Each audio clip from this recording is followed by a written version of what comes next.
নমস্কার, মৃণাল জ্যোতি চ্যানেলে আপনাদের সবাইকে স্বাগত। আজকের বিষয়বস্তু হচ্ছে কুমারী পূজা এবং কুমারী পূজার তত্ত্ব এবং কুমারী পূজার ছোটখাটো কিছু বিষয়বস্তু নিয়ে আজকে আলোচনা করব এবং সর্বশেষে একটা ছোট্ট টিপস যুক্ত থাকুন এবং পুরো ভিডিওটা দেখুন। দুর্গাপূজা হিন্দুদের প্রধান উৎসব। দেবী পুরাণে উল্লেখ আছে, অশ্বমেধম বাপ্রতি ভক্তিতে সুরসত্যমা মহানবম নাম পূজায় সর্বকাম প্রদানিকা। অর্থাৎ ভক্তিপূর্বক মায়ের পূজা করলে অশ্বমেধ তুল্য ফল লাভ হয়। দেবী পুরাণে উল্লেখ আছে, ন তথা তুষ্যতে শত্রু হোম দানু যাবে না তো কুমারী ভোজনে নাত্র যথা দেবী প্রসীদতি। অর্থাৎ কুমারীকে ভোজন করলে দেবী যেরূপ প্রসন্ন হন, দান হোম জপ প্রভৃতিতে সেরূপ সন্তুষ্ট হন না। তৈত্তিরীয় অরণ্যকে দেবীকে কুমারী নামে ভূষিত করা হয়েছে। কাত্তায়নায় বিদ্মহে কন্যা কুমারী ধীমহি তন্নো দুর্গে প্রচোদয়াৎ। তিনি কিশোরী স্বরূপা, তিনি স্বয়ং ভগবতী, আবার তিনি ব্রহ্মের স্বরূপ শক্তি। কুমারী পূজার তত্ত্ব হলো নারীতে পরমার্থ দর্শন ও অর্জন। কুমারী হলো নারী জাতির বীজাবস্থা, তাই নারীতে দেবী ভাবের কল্পনা করে তার সাধনা করা হয়। কারণ যাদের মন কলসতা মুক্ত তাদের মধ্যেই ঈশ্বরের প্রভাব বেশি। তাই অষ্টমীতে মহাগৌরী এবং নবমীতে সিদ্ধিরাত্রি রূপে ভগবতী প্রকাশ পান।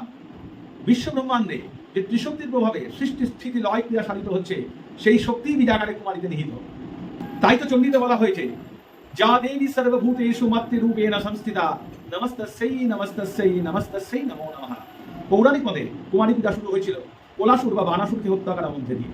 কোলাসুর স্বর্গ মত্ত অধিকার করায় বিপন্ন দেবগণ মহাকালীর শরণাপন্ন হন ও দেবতাদের ডাকে সাড়া দিয়ে মানব কন্যা রূপে জন্মগ্রহণ করে কোলাসুরকে বধ করেন।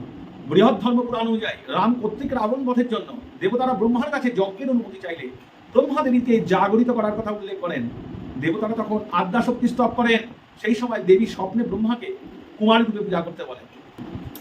তখন দেবতারা মর্তে এসে দেখলেন এক দুর্গম স্থানে বেলগাছের শাখায় তপ্ত কাঞ্চনা বর্ণা এক বালিকাকে। ব্রহ্মা বুঝতে পারলেন সেই বালিকাই মা দুর্গা। এরপর ব্রহ্মা দেবীকে বোধন করে জাগরিত করলেন এবং জাগরিত হয়ে দেবী বালিকা মূর্তি ত্যাগ করে চণ্ডিকা মূর্তি ধারণ করলেন। আজ থেকে 4000 বছর আগে কুরুক্ষেত্র যুদ্ধ শুরু করার আগে কালী পূজার সূচনা হয়েছিল, যেখানে শ্রীকৃষ্ণ অর্জুনকে ভদ্রকালী পূজা করতে বলেছিলেন এবং অর্জুন এর সাথে কুমারী পূজাও করেছিলেন। এই কুমারী পূজা চৈতন্য স্বরূপ ঈশ্বরের উপাসনা, ঐশ্বরিক শক্তিকে মাতৃরূপে উপাসনা করা। 1 খ্রিস্টাব্দে স্বামী বিবেকানন্দ বেলুড় মঠে দুর্গাপূজার অষ্টমী তিথিতে কুমারী পূজার প্রবর্তন করেন। 1 থেকে 16 বয়সী কুমারী মেয়েকে পূজা করা যায়, কিন্তু বালিকারা ঋতুমতী না হওয়া পর্যন্ত কুমারী পূজার যোগ্য। এই কুমারী পুজোয় একটা বিশেষ বস্তু দ্বারা পুজো করলে খুব সুফল পাওয়া যায় এবং আয়ু আরোগ্য ও ঐশ্বর্য বৃদ্ধি হয়।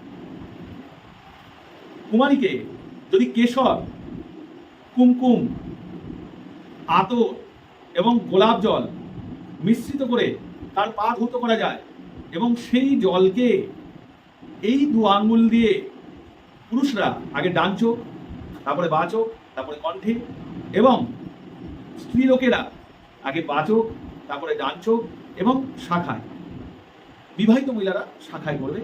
যদি এটা করতে পারেন তাহলে আয়ু আরোগ্য এবং ঐশ্বর্য বৃদ্ধি হয়। নমস্কার, আমার এই চ্যানেলের সাথে যুক্ত থাকুন, চ্যানেলকে সাবস্ক্রাইব করুন এবং এরকম আরও ভিডিও পরবর্তীকালে আমি উপস্থাপনা বানাবো।